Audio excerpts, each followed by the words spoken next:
You know, people say to me all the time when they have a claim on their insurance is they didn't realize that they had to have certain safety measures in place or certain things in place for coverage to be afforded.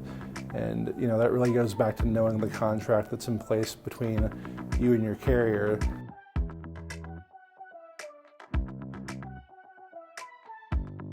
It's very common for an insured not to understand their policy. I mean, most people probably know, hey, I have X amount of coverage on my property, my deductible is this. And that's usually the amount that they know. And that's understandable. Policies are actually very complicated, which is why we have a team of experts here at Premier Claims who review those policies before they enter the claim process. We'll have actually a couple eyes on it. You'll have us review it, and then it usually goes to a desk adjuster who will go through it. Because reviewing a bunch of policies, you can't get lost in the words and stuff like that. So what's nice to know is that it's not just one person. We're trying to find every little detail possible so that you know exactly what's in your policy. The one thing people don't think enough about with insurance policies is they are a contract between the insured and the carrier.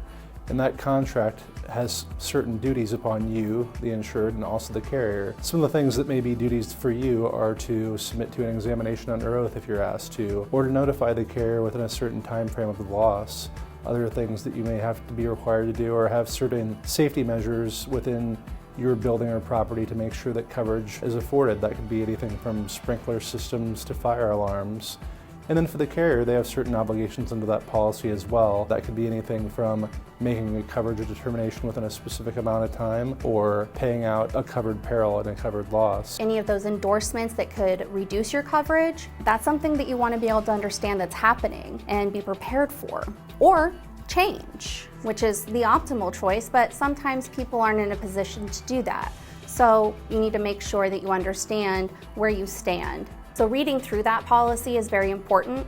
There can be subtle nuances in language that will alter the meaning of something. Looking at the definitions of certain things in your policy can be helpful as well, because they'll have different definitions and it may not be exactly what you think it'll be. Go to the Premier Claims website because we have a ton of useful resources there.